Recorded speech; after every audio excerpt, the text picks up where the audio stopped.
ಈ ಘಟನೆ ಇಂದಿನಿಂದ ಸುಮಾರು 100 ವರ್ಷ ಹಿಂದಿನದ್ದು.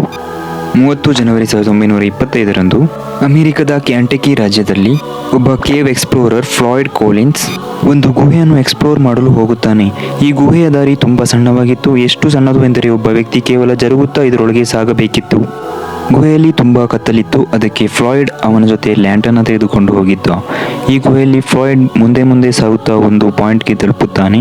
ಈ ಪಾಯಿಂಟ್ಗೆ ತಲುಪುವುದು ಎಲ್ಲರಿಗೂ ಸಾಧ್ಯವಿರಲಿಲ್ಲ, ಏಕೆಂದರೆ ಮುಂದೆ ದಾರಿ ಎಷ್ಟು ಸಣ್ಣದಾಗಿತ್ತು ಎಂದರೆ ಅದರೊಳಗೆ ಹೋಗುವುದು ಸುಲಭವಿರಲಿಲ್ಲ. ಈ ಗುಹೆಗೆ ಯಾರೆಲ್ಲ ಬರುತ್ತಿದ್ದರೋ ಅವರು ಈ ಪಾಯಿಂಟ್ಗೆ ಬಂದು ಹಿಂತಿರುಗಿ ಹೋಗುತ್ತಿದ್ದರು. ಇದರಿಂದಾಗಿ ಈ ಪಾಯಿಂಟ್ನ ಹೆಸರು ಟರ್ನ್ ಅರೌಂಡ್ ಎಂದಾಯಿತು. ಗುಹೆಯಲ್ಲಿ ಮುಂದೆ ಸಾಗಲು ಯಾರಿಗಾದರೂ ಈ 9 ಇಂಚಿನ ಸ್ಕ್ವೀಸ್ ಹೋಲ್ನಿಂದ ಪಾರಾಗಬೇಕಿತ್ತು. ಫ್ಲಾಯ್ಡ್ ಈ ಗುಹೆಯ ಕೊನೆಯ ಪಾಯಿಂಟ್ಗೆ ಹೋಗಬೇಕೆಂದಿದ್ದನು. ಹಾಗಾಗಿ ಫ್ಲಾಯ್ಡ್ ಈ ರೀತಿಯಾಗಿ ಗುಹೆಯೊಳಗೆ ಹೋಗುತ್ತಾ ಮತ್ತು ಜರುಗುತ್ತಾ ಮುಂದೆ ಹೋಗಲು ಪ್ರಯತ್ನಿಸುತ್ತಾನೆ. ಮುಂದೆ ಹೋಗುತ್ತಾ ಗುಹೆಯ ದಾರಿ ದೊಡ್ಡದಾಗುತ್ತಾ ಹೋಗುತ್ತದೆ ಹಾಗೂ ಫ್ಲಾಯ್ಡ್ ಒಂದು ಕ್ರಿಸ್ಟಲ್ ಚೇಂಬರ್ಗೆ ತಲುಪುತ್ತಾನೆ. ಗುಹೆಯ ಇದೇ ರೂಮನ್ನು ಫ್ಲಾಯ್ಡ್ ಹುಡುಕಲು ಪ್ರಯತ್ನಿಸುತ್ತಿದ್ದನು. ಈ ರೂಮನ್ನು ತಲುಪಿದ ಫ್ಲಾಯ್ಡ್ ತುಂಬ ಖುಷಿಪಟ್ಟನು, ಏಕೆಂದರೆ ಈ ಕ್ರಿಸ್ಟಲ್ ಚೇಂಬರ್ ಫ್ಲಾಯ್ಡ್ ಅನ್ನು ಶ್ರೀಮಂತನಾಗಿ ಮಾಡಲಿತ್ತು. ಫ್ಲಾಯ್ಡ್ ಈಗ ವಾಪಸ್ ಹೊರಗಡೆ ಹೊರಡುತ್ತಾನೆ ಹಾಗೂ ಅವನಿಗೆ ಹೊರಗಡೆ ಹೋಗಲು ಅದೇ ಕಷ್ಟಕರ ದಾರಿಯಲ್ಲಿ ಸಾಗಬೇಕಿತ್ತು. ಫ್ಲಾಯ್ಡ್ ಅದೇ ದಾರಿಯಲ್ಲಿ ತನ್ನನ್ನು ತಾನು ತಳ್ಳುತ್ತಾ ಮುಂದೆ ಸಾಗುತ್ತಿದ್ದನು. ಅದೇ ಸಮಯದಲ್ಲಿ ಫ್ಲಾಯ್ಡ್ನ ಕೈಯಲ್ಲಿದ್ದ ಲ್ಯಾಂಟರ್ನ ಬಿಟ್ಟು ಹೋಗುತ್ತದೆ ಮತ್ತು ಅದು ಹೊಡೆದು ಹೋಗುತ್ತದೆ. ಇದರಿಂದ ಗುಹೆಯಲ್ಲಿ ಕತ್ತಲು ಆವರಿಸುತ್ತದೆ. ಫ್ಲಾಯ್ಡ್ ಈಗ ಭೂಮಿಯಿಂದ 55 ಮೀಟರ್ ಕೆಳಗೆ ಒಂದು ಸಣ್ಣ ದಾರಿಯಲ್ಲಿ ಸಿಲುಕಿಕೊಂಡಿದ್ದನು. ಆದರೂ ಈ ಪರಿಸ್ಥಿತಿಯಲ್ಲಿ ಫ್ಲಾಯ್ಡ್ ಧೈರ್ಯಗಳಿರಲಿಲ್ಲ, ಏಕೆಂದರೆ ಅವನು ಮೊದಲು ಕೂಡ ಈ ರೀತಿ ಕತ್ತಲು ಗುಹೆಗಳನ್ನು ಎದುರಿಸಿದ್ದನು. ಫ್ಲಾಯ್ಡ್ ಮೆಲ್ಲನೆ ತನ್ನ ಕಾಲುಗಳಿಂದ ಅವನ ಶರೀರವನ್ನು ಮುಂದಕ್ಕೆ ತಳ್ಳುತ್ತಾ ಸಾಗಿದ್ದನು. ಅದೇ ಸಮಯದಲ್ಲಿ ಆತನ ಕಾಲಿನಿಂದ ಕಲ್ಲೊಂದು ಜರುಗಿ ಆತನ ಕಾಲಿನ ಮೇಲೆ ಬೀಳುತ್ತದೆ. ಫ್ಲಾಯ್ಡ್ ಈ ಕಲ್ಲನ್ನು ತೆಗೆಯಲು ತುಂಬ ಕಷ್ಟಪಡುತ್ತಾನೆ, ಆದರೆ ಈ ಸಣ್ಣ ದಾರಿಯಲ್ಲಿ ಆ ಕಲ್ಲು ಈ ರೀತಿಯಾಗಿ ಸಿಲುಕಿರುತ್ತದೆ. ಇದರಿಂದಾಗಿ ಆ ಕಲ್ಲನ್ನು ತೆಗೆಯಲು ಸಾಧ್ಯವಾಗುತ್ತಿರಲಿಲ್ಲ. ಫ್ಲಾಯ್ಡ್ ಈಗ ಸಹಾಯಕ್ಕಾಗಿ ಕಿರುಚುತ್ತಾನೆ, ಆದರೆ ಭೂಮಿಯ ಇಷ್ಟು ಕೆಳಗಿನಿಂದ ಫ್ಲಾಯ್ಡ್ನ ಸದ್ದು ಯಾರಿಗೂ ಕೇಳುವುದಿಲ್ಲ. ಯಾವ ಜಾಗದಲ್ಲಿ ಅವನು ಸಿಲುಕಿದ್ದನೋ ಅಲ್ಲಿ ನೀರು ಬೀಳುತ್ತಿತ್ತು. ಅದು ಫ್ಲಾಯ್ಡ್ನ ಕೆಳಗಿನಿಂದ ಹರಿಯುತ್ತಿತ್ತು. ಹಾಗೂ ಈ ಕತ್ತಲಿನ ಗುಹೆಯಲ್ಲಿ ಫ್ಲಾಯ್ಡ್ನ ಸಾವು ಬದುಕಿನ ನಡುವಿನ ಯುದ್ಧವು ಶುರುವಾಗುತ್ತದೆ. ಸ್ನೇಹಿತರೆ, ಫ್ಲಾಯ್ಡ್ ಕಾಲಿನ್ಸ್ನ ಜೊತೆ ಮುಂದೆ ಏನೆಲ್ಲ ನಡೀತು ಎಂದು ನೀವು ತಿಳಿದಾಗ ಬೆಚ್ಚಿ ಬೀಳುವಿರಿ. Cave explorer Floyd Collins has been trapped in Sand Cave. Floyd Collins was another great dramatic story. Collins had been trapped in a Kentucky cave.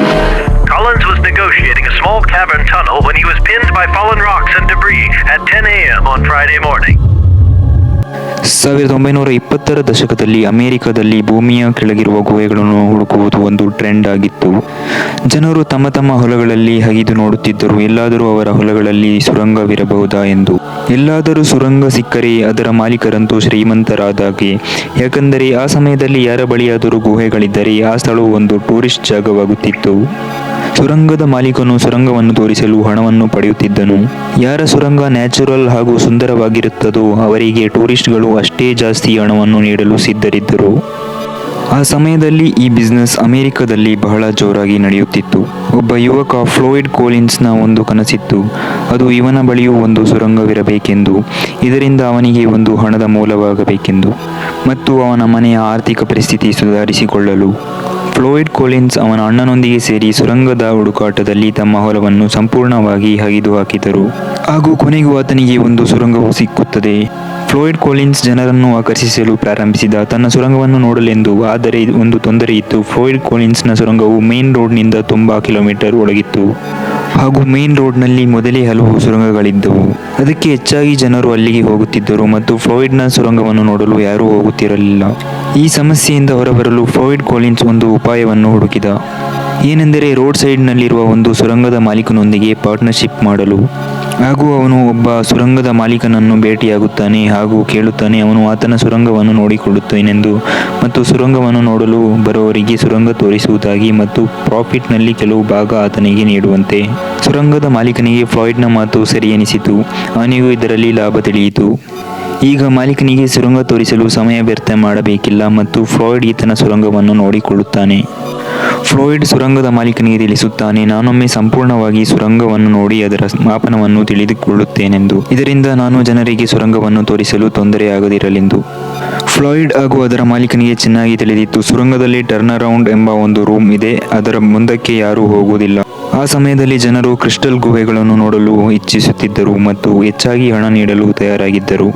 Crystal ಗುಹೆಗಳು ಲೈಮ್ ಸ್ಟೋನ್ನಿಂದ ತಯಾರಾಗುತ್ತದೆ. ಈ ರೀತಿಯ ಸುರಂಗಗಳು ನಿರ್ಮಾಣವಾಗಲು 1000 ವರ್ಷಗಳು ಬೇಕಾಗುತ್ತದೆ. ಫ್ಲಾಯ್ಡ್ ಒಂದು ಲ್ಯಾಂಟರ್ನ್ ಅನ್ನು ತೆಗೆದುಕೊಂಡು ಸುರಂಗವನ್ನು ಎಕ್ಸ್ಪ್ಲೋರ್ ಮಾಡಲು ತೆರಳುತ್ತಾನೆ. ಅವನಿಗೆ ತಿಳಿದಿರಲಿಲ್ಲ ಅವನು ಯಾವ ಸುರಂಗದ ಒಳಗೆ ಹೋಗುತ್ತಿದ್ದಾನೋ ಅಲ್ಲಿ ಆತನ ಜೀವನದ ಅತಿ ಕಷ್ಟಕರವಾದ ಸಮಯವನ್ನು ಎದುರಿಸಬೇಕೆಂದು. ಇಲ್ಲಿ ನಾನು ಮೊದಲೇ ಹೇಳಿದ ಹಾಗೆ ಸುರಂಗದಿಂದ ಹಿಂತಿರುಗುವಾಗ ಫ್ಲಾಯ್ಡ್ನ ಕಾಲು ಒಂದು ಕಲ್ಲಿನಿಂದಾಗಿ ಸಿಲುಕಿಕೊಂಡಿತ್ತು ಹಾಗೂ ಅವನು ಆ ಕತ್ತಲ ಗುಹೆಯಲ್ಲಿ ಸಹಾಯಕ್ಕಾಗಿ ಜೋರಾಗಿ ಕಿರುಚುತ್ತಾನೆ. ಈ ಚಿಕ್ಕ ಸುರಂಗದಲ್ಲಿ ಫ್ಲಾಯ್ಡ್ ಸಿಲುಕಿ ಈಗಾಗಲೇ 24 ಗಂಟೆಗಳು ಕಳೆದು ಹೋಗಿದೆ. ಫ್ಲಾಯ್ಡ್ ಸುರಂಗಕ್ಕೆ ಹೋದ ಮಾರನೇ ದಿನ ಅದರ ಮಾಲೀಕ ಆತನ ಮಗನೊಂದಿಗೆ ಅಲ್ಲಿಗೆ ಬರುತ್ತಾನೆ. ಆತನ ಮಗನಿಗೆ ಸುರಂಗದ ಹೊರಗೆ ಫ್ಲಾಯ್ಡ್ನ ಕೋಟ್ ಮತ್ತು ಟೋಪಿ ಕಾಣಿಸುತ್ತದೆ. ಅದನ್ನು ಅವನು ತಂದೆಗೆ ತೋರಿಸುತ್ತಾನೆ. ಸುರಂಗದ ಮಾಲೀಕನಿಗೆ ತಿಳಿಯಿತು ಅದು ಈಗ ಫ್ಲಾಯ್ಡ್ ಸುರಂಗದ ಒಳಗಿದ್ದಾನೆಂದು. ಆದರೆ ಯಾಕೆ ಹೊರಬರಲಿಲ್ಲ? ಸುರಂಗದ ಮಾಲೀಕ ಸುರಂಗದ ಒಳಗೆ ತೆರಳುತ್ತಾನೆ ಮತ್ತು ಫ್ಲಾಯ್ಡ್ ಅನ್ನು ಜೋರಾಗಿ ಕರೆಯುತ್ತಾನೆ. ಆದರೆ ಫ್ಲಾಯ್ಡ್ನ ಬಳಿಯಿಂದ ಯಾವುದೇ ಉತ್ತರಗಳು ಬರುವುದಿಲ್ಲ. ನಂತರ ಅವನು ಅದೇ ಟರ್ನ್ ಅರೌಂಡ್ ರೂಮ್ನ ಬಳಿ ಬಂದು ಜೋರಾಗಿ ಕರೆಯುತ್ತಾನೆ. ಈ ಬಾರಿ ಆ ಸಣ್ಣ ಸ್ಕ್ವೀಸ್ ಹೋಲ್ನಿಂದ ಫ್ಲಾಯ್ಡ್ನ ನೋವಿನ ಕೂಗುಗಳು ಕೇಳುತ್ತವೆ. ಅಲ್ಲಿ ಫ್ಲಾಯ್ಡ್ ಸಹಾಯಕ್ಕಾಗಿ ಕೂಗುತ್ತಿದ್ದನು. ಸುರಂಗದ ಮಾಲೀಕ ಈ ವಿಷಯವನ್ನು ಮೊದಲು ಫ್ಲಾಯ್ಡ್ನ ಫ್ಯಾಮಿಲಿಗೆ ತಿಳಿಸುತ್ತಾನೆ ಹಾಗೂ ಫ್ಲಾಯ್ಡ್ನ ಅಣ್ಣ ಹೋಮರ್ ಅವನನ್ನು ಕಾಪಾಡಲು ಹಾಗೂ ಹೇಗೆ ನುಗ್ಗುತ್ತಾನೆ. ಈ ಸಣ್ಣ ಸುರಂಗದಲ್ಲಿ ಹೋಮರ್ಗೆ ಆ ಸ್ಕ್ವೀಸ್ ಪಾಯಿಂಟ್ನ ದಾಟಿ ಫ್ಲಾಯ್ಡ್ನ ಬಳಿ ತಲುಪಲು ಹಲವು ಗಂಟೆಗಳು ಕಳೆದು ಹೋಗುತ್ತದೆ. ಫ್ಲಾಯ್ಡ್ನ ಅಣ್ಣ ಅಲ್ಲಿಗೆ ತಲುಪುತ್ತಾನೆ ಮತ್ತು ಅವನಿಗೆ ತಿನ್ನಲು ಸ್ಯಾಂಡ್ವಿಚ್ ಮತ್ತು ಕಾಫಿಯನ್ನು ನೀಡುತ್ತಾನೆ ಹಾಗೂ ಸಂದರ್ಭವನ್ನು ತಿಳಿಯುತ್ತಾ ಫ್ಲಾಯ್ಡ್ ಅನ್ನು ಹೇಗೆ ಕಾಪಾಡುವುದೆಂದು ಚಿಂತಿಸುತ್ತಾನೆ. ಹೋಮರ್ ಸುರಂಗದಿಂದ ಗೋಡೆಗಳನ್ನು ಒಡೆದು ಅವನನ್ನು ಕಾಪಾಡಲು ಪ್ಲಾನ್ ಮಾಡಿದನು. ಹೋಮರ್ ಬೇಕಾದ ಸಾಮಗ್ರಿಗಳನ್ನು ಮತ್ತೆ ಹೊರಗೆ ಹೋಗಿ ತಂದನು ಹಾಗೂ ಸುರಂಗವನ್ನು ಒಡೆಯಲು ಯತ್ನಿಸಿದ. ಆದರೆ ಇದರಿಂದ ಗೋಡೆಗಳು ಬಿರುಕು ಬಿಡತೊಡಗಿದವು. ಇದರಿಂದ ಹೋಮರ್ಗೆ ಭಯ ಪ್ರಾರಂಭವಾಯಿತು. ಎಲ್ಲಾದರೂ ಗೋಡೆ ಅವನ ಮೇಲೆ ಬಿದ್ದು ಸಾವನ್ನಪ್ಪಬಹುದು ಎಂದು. ಹಾಗಾಗಿ ಫ್ಲಾಯ್ಡ್ನ ಹೊರತರಲು ಈ ಪ್ಲಾನ್ ಫೇಲ್ ಆಗುತ್ತದೆ. ಇಲ್ಲಿಯವರೆಗೆ ಫ್ಲಾಯ್ಡ್ ಸಿಲುಕಿ 46 ಗಂಟೆಗಳು ಕಳೆದಿದ್ದವು. ಈ ಗುಹೆ ಎಷ್ಟು ಸಣ್ಣದಾಗಿತ್ತು ಎಂದರೆ ಫ್ಲಾಯ್ಡ್ ತಿರುಗಲು ಸಾಧ್ಯವಾಗುತ್ತಿರಲಿಲ್ಲ. ಫ್ಲಾಯ್ಡ್ನ ಅಣ್ಣ ಹೋಮರ್ ಧೈರ್ಯಗೆಟ್ಟಿದ್ದನು. ಈ ಸುರಂಗ ಹೈವೇನ ಹತ್ತಿರವಿದ್ದ ಕಾರಣ ಜನರು ಗುಂಪು ಸೇರಿತ್ತು. ಜನರು ಫ್ಲಾಯ್ಡ್ಗೆ ಸಹಾಯ ಮಾಡಲು ಇಚ್ಛಿಸುತ್ತಿದ್ದರು. ಆದರೆ ಸಣ್ಣ ಸ್ಕ್ವೀಸ್ ಹೋಲ್ ಅನ್ನು ನೋಡಿ ಭಯಭೀತರಾಗಿದ್ದರು. ಫ್ಲಾಯ್ಡ್ ಈಗಾಗಲೇ ಸಿಲುಕಿ 71 ಗಂಟೆಗಳಾಗಿತ್ತು ಹಾಗೂ ಆ 9 ಇಂಚಿನ ಸ್ಕ್ವೀಸ್ ಹೋಲ್ನ ಒಳಗೆ ಹೋಮರನ್ನು ಬಿಟ್ಟು ಬೇರೆ ಯಾರೂ ಹೋಗಲು ಧೈರ್ಯ ಮಾಡುತ್ತಿರಲಿಲ್ಲ. ಆದರೆ ಒಬ್ಬ ಪತ್ರಕರ್ತನಿಗೆ ಅಲ್ಲಿಗೆ ಹೋಗಲು ಇಷ್ಟವಿತ್ತು. ಏಕೆಂದರೆ ಫ್ಲಾಯ್ಡ್ ಅನ್ನು ಇಂಟರ್ವ್ಯೂ ಮಾಡಬೇಕು ಎಂಬ ಕಾರಣದಿಂದಾಗಿ ಆ ಪತ್ರಕರ್ತನು ಅಲ್ಲಿಗೆ ತೆರಳುತ್ತಾನೆ. ಪತ್ರಕರ್ತನು ಅಲ್ಲಿಗೆ ತೆರಳಿ ಅವನ ಇಂಟರ್ವ್ಯೂ ಅನ್ನು ತೆಗೆಯುತ್ತಾನೆ. ಆ ರಿಪೋರ್ಟರ್ ಸುರಂಗದಿಂದ ಹೊರಬಂದು ಈ ವಿಷಯವನ್ನು ಪತ್ರಿಕೆಗಳಲ್ಲಿ ಹಾಕುತ್ತಾನೆ. ನೋಡುತ್ತಾ ಈ ನ್ಯೂಸ್ ವೈರಲ್ ಆಗುತ್ತದೆ ಹಾಗೂ ಇದೊಂದು ಇಂಟರ್ನ್ಯಾಷನಲ್ ವೈರಲ್ ನ್ಯೂಸ್ ಆಗುತ್ತೆ. ಅಲ್ಲಿ ಅವನನ್ನು ನೋಡಲು 1000ಕ್ಕೂ ಹೆಚ್ಚಿನ ಜನರು ಸೇರಿದ್ದರು. ಈಗಾಗಲೇ ಫ್ಲಾಯ್ಡ್ ಸಿಲುಕಿ 80 ಗಂಟೆಗಳಾಗಿವೆ. ಫ್ಲಾಯ್ಡ್ ಅನ್ನು ಒಂದು ಹಗ್ಗದಿಂದ ಎಳೆಯಲು ಪ್ಲಾನ್ ಮಾಡುತ್ತಾರೆ. ಆ ಸುರಂಗದಲ್ಲಿ ಒಂದು ಪುಲ್ಲಿ ಸಿಸ್ಟಮ್ ಅನ್ನು ಮಾಡಿ ಹಗ್ಗವನ್ನು ಫ್ಲಾಯ್ಡ್ನ ಶರೀರಕ್ಕೆ ಕಟ್ಟಿ ಫ್ಲಾಯ್ಡ್ ಅನ್ನು ಹೊರಗೆ ಎಳೆಯಲಾಗುತ್ತದೆ. ಇಲ್ಲಿ ಈ ಪ್ಲಾನ್ ಕೂಡ ಆಗುತ್ತಿರಲಿಲ್ಲ. ಅಲ್ಲಿ ಫ್ಲಾಯ್ಡ್ ನೋವಿನಿಂದ ಕಿರುಚುತ್ತಿದ್ದನು ಹಾಗೂ ಅವನು ಹೇಳಿದ್ದು ನನ್ನನ್ನು ಎಳೆಯಬೇಡಿ ಏಕೆಂದರೆ ನಾನು 2 ಭಾಗವಾಗುತ್ತೇನೆಂದ. ಈಗಾಗಲೇ ಫ್ಲಾಯ್ಡ್ ಸಿಲುಕಿ 100 ಗಂಟೆಗಳು ಹೆಚ್ಚಾಗಿತ್ತು ಹಾಗೂ ಸುರಂಗದ ಮೇಲೆ 10,000ಕ್ಕೂ ಹೆಚ್ಚಿನ ಜನರ ಗುಂಪು ಸೇರಿದ್ದವು. ಸುರಂಗದಲ್ಲಿ ಚಳಿ ಹೆಚ್ಚಿದ್ದ ಕಾರಣ ಫ್ಲಾಯ್ಡ್ ಅನ್ನು ಬೆಚ್ಚಗಿಡಲು ಅಲ್ಲಿ ಒಂದು ಬಲ್ಬ್ ಅನ್ನು ಅಳವಡಿಸಲಾಗಿತ್ತು.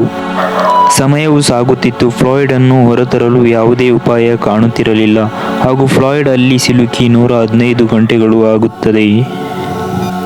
ಈಗಾಗಲೇ ಫ್ಲಾಯ್ಡ್ನ ಸ್ಥಿತಿ ಗಂಭೀರವಾಗಿತ್ತು. ಫ್ಲಾಯ್ಡ್ ಅನ್ನು ಕಾಪಾಡಲು ಒಂದು ರೆಸ್ಕ್ಯೂ ಟೀಮ್ ಬರುತ್ತದೆ ಹಾಗೂ ಅವರು ಪರಿಶೀಲನೆ ಮಾಡುತ್ತಾರೆ. ಅಲ್ಲಿ ಜನರು ಗುಂಪು ಸೇರಿರುವುದರಿಂದ ಆ ಗುಹೆಯು ಕೊಲ್ಯಾಪ್ಸ್ ಆಗುವ ಸಾಧ್ಯತೆಗಳು ಕಂಡುಬಂದವು. ರೆಸ್ಕ್ಯೂ ಟೀಮ್ನ ಒಬ್ಬ ಮೆಂಬರ್ ಫ್ಲಾಯ್ಡ್ನ ಬಳಿ ಹೋಗುತ್ತಾನೆ. ಆಗಲೇ ಸುರಂಗದಲ್ಲಿ ಸಣ್ಣ ಸಣ್ಣ ಕಲ್ಲುಗಳು ಹೊಡೆದು ಬೀಳುತ್ತವೆ. ಇದನ್ನು ನೋಡಿ ಅವನು ಹಿಂದೆ ಹೋಗಲು ಪ್ರಯತ್ನಿಸುತ್ತಾನೆ. ಈಗಾಗಲೇ ಫ್ಲಾಯ್ಡ್ಗೆ ತಿಳಿದಿತ್ತು ಇನ್ನು ಅವನು ಉಳಿಯುವುದು ಕಷ್ಟವೆಂದು. ಈ ಸುರಂಗವು ಯಾವಾಗ ಬೇಕಾದರೂ ಬೀಳಬಹುದು ಎಂದು. ಫ್ಲಾಯ್ಡ್ಗೆ ಈ ಸುರಂಗದಲ್ಲಿ ಒಬ್ಬನೇ ಸಾಯುವುದು ಇಷ್ಟವಿರಲಿಲ್ಲ. ಅದಕ್ಕಾಗಿ ಫ್ಲಾಯ್ಡ್ ಆ ರೆಸ್ಕ್ಯೂ ಟೀಮ್ನಿಂದ ಕುಡಿಯುವ ನೀರನ್ನು ಕೇಳುತ್ತಾನೆ.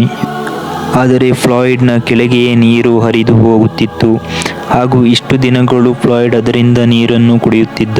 ರೆಸ್ಕ್ಯೂ ಟೀಮ್ನ ಮೆಂಬರ್ಗೆ ಫ್ಲಾಯ್ಡ್ನ ಚಾಣಾಕ್ಷತನದ ಅರಿವಾಗಿತ್ತು. ಹಾಗಾಗಿ ಅವನು ಬೇಗನೆ ಆ ಸುರಂಗದಿಂದ ಹೊರಬರುತ್ತಾನೆ. ಆಗಲೇ ಆ ಸುರಂಗವು ಮುಚ್ಚಿ ಹೋಗುತ್ತದೆ ಮತ್ತು ಫ್ಲಾಯ್ಡ್ನ ಬಳಿ ಹೋಗಿ ಬರಲು ಇದ್ದ ದಾರಿ ಮುಚ್ಚಿ ಹೋಗುತ್ತದೆ. ಇದುವರೆಗೆ ಆ ಸ್ಕ್ವೀಸ್ ಹೋಲ್ನ ಬಳಿಯಿಂದ ಫ್ಲಾಯ್ಡ್ಗೆ ಊಟ ತಲುಪಿಸಲಾಗುತ್ತಿತ್ತು. ಈಗ ಫ್ಲಾಯ್ಡ್ಗೆ ಹೊರಗಿನ ಪ್ರಪಂಚದೊಂದಿಗೆ ಸಂಪರ್ಕಿಸಲು ಸಾಧ್ಯವಿಲ್ಲ. ಈಗ ಫ್ಲಾಯ್ಡ್ ಅನ್ನು ಕಾಪಾಡಲು ಒಂದು ಹೊಸ ಪ್ಲಾನ್ ಮಾಡಲಾಯಿತು. ಪ್ಲಾನ್ ಏನೆಂದರೆ ಮೇಲಿನಿಂದ ಫ್ಲಾಯ್ಡ್ನ ಬಳಿಗೆ ದಾರಿ ಮಾಡುವುದು. ಆದರೆ ಪ್ರಶ್ನೆ ಇದಾಗಿತ್ತು, ಯಾವ ರೀತಿ ಅಗೆಯುವುದೆಂದು.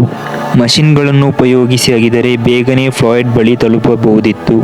ಆದರೆ ಮಷಿನ್ಗಳ ವೈಬ್ರೇಷನ್ನಿಂದಾಗಿ ಸುರಂಗ ಸಂಪೂರ್ಣವಾಗಿ ಮುಚ್ಚಿಹೋಗುವ ಭಯದಿಂದಾಗಿ ಅದನ್ನು ಕೈಬಿಡಲಾಯಿತು. ಎರಡನೇ ಪ್ಲಾನ್ ಜನರೇ ಅಗೆಯುವುದಾಗಿತ್ತು. ಆದರೆ ಅದು ಸಮಯ ಜಾಸ್ತಿ ತೆಗೆದುಕೊಳ್ಳುತ್ತದೆ. ಕೊನೆಗೆ ಎರಡನೇ ಪ್ಲಾನ್ ಅನ್ನೇ ಮಾಡಲು ನಿರ್ಧರಿಸಿದ್ದರು. ಜನರೇ ಅಗಿದು ಫ್ಲಾಯ್ಡ್ನ ಬಳಿ ತಲುಪಲು ಸುಮಾರು 30 ಗಂಟೆ ಬೇಕಾಗುತ್ತವೆ ಎಂದು ಅನುಮಾನಿಸಲಾಗಿತ್ತು. ಆದರೆ ಇಲ್ಲಿಯವರೆಗೆ ಫ್ಲಾಯ್ಡ್ ಬದುಕಿರುತ್ತಾನಾ ಎಂಬುದೇ ಪ್ರಶ್ನೆಯಾಗಿದೆ. ಫ್ಲಾಯ್ಡ್ ಬಳಿ ಅಳವಡಿಸಿದ್ದ ಬಲ್ಬ್ ಈಗಲೂ ಉರಿಯುತ್ತಿತ್ತು. ಒಂದು ಟೆಕ್ನಿಕ್ನಿಂದ ಬಲ್ಬ್ ವೈರ್ಗೆ ರೇಡಿಯೋ ಆಂಪ್ಲಿಫೈಯರ್ ಅನ್ನು ಜೋಡಿಸಲಾಯಿತು. ಇದರಿಂದ ಫ್ಲಾಯ್ಡ್ನ ಉಸಿರಾಟವನ್ನು ತಿಳಿಸಲಾಯಿತು. ಇದರಿಂದಾಗಿ ಫ್ಲಾಯ್ಡ್ ಇನ್ನೂ ಬದುಕಿದ್ದಾನೆಂದು ತಿಳಿಯಿತು. ಗುಂಡಿ ತೆಗೆಯುತ್ತಾ ಸಮಯವು ಅನುಮಾನಕ್ಕಿಂತ ಹೆಚ್ಚಾಗತೊಡಗಿತ್ತು. ಈಗಾಗಲೇ ಫ್ಲಾಯ್ಡ್ ಸುರಂಗದಲ್ಲಿ ಸಿಲುಕಿ 220 ಗಂಟೆಗಳಾಗಿತ್ತು. ಯಾವ ಗುಂಡಿಯನ್ನು 30 ಗಂಟೆಯಲ್ಲಿ ತೆಗೆಯಬಹುದೆಂದು ಅನುಮಾನಿಸಿದ್ದರೋ ಅದೇ ಗುಂಡಿಯನ್ನು ತೆಗೆಯುತ್ತಾ 140 ಗಂಟೆಯಾಗಿದೆ. ಆದರೂ ಇನ್ನೂ ಸಂಪೂರ್ಣವಾಗಿರಲಿಲ್ಲ. ಹಾಗೂ ಕೆಳಗೆ ಫ್ಲಾಯ್ಡ್ ಹಸಿವಿನಿಂದ ಸಾವು ಬದುಕಿನ ನಡುವೆ ಹೋರಾಡುತ್ತಿದ್ದ. ಈಗಾಗಲೇ ಫ್ಲಾಯ್ಡ್ ಸಿಲುಕಿ 15 ದಿನಗಳು ಕಳೆದಿದ್ದವು. ಇನ್ನೂ ಫ್ಲಾಯ್ಡ್ ಬದುಕಿದ್ದ. ಆದರೆ ಲೈಟ್ ಬಲ್ಬ್ ಉರಿಯುವುದು ನಿಂತು ಹೋಗಿತ್ತು. ಈಗ ಚಿಂತೆ ಇದಾಗಿತ್ತು, ಏನೆಂದರೆ ಫ್ಲಾಯ್ಡ್ ಬದುಕಿದ್ದಾನಾ ಇಲ್ಲವಾ ಎಂದು ತಿಳಿಯುವುದು ಇನ್ನೂ ಸಾಧ್ಯವಿರಲಿಲ್ಲ. ಕೊನೆಗೆ 18ನೇ ದಿನ ಗುಂಡಿ ತೆಗೆದು ಜನರು ಫ್ಲಾಯ್ಡ್ ಬಳಿ ತಲುಪುತ್ತಾರೆ. ಫ್ಲಾಯ್ಡ್ನ ಅಣ್ಣ ಹೋಮರ್ ಕೆಳಗೆ ಇಳಿದು ಫ್ಲಾಯ್ಡನ್ನು ಮೇಲೆತ್ತಲು ಹೋಗುತ್ತಾನೆ.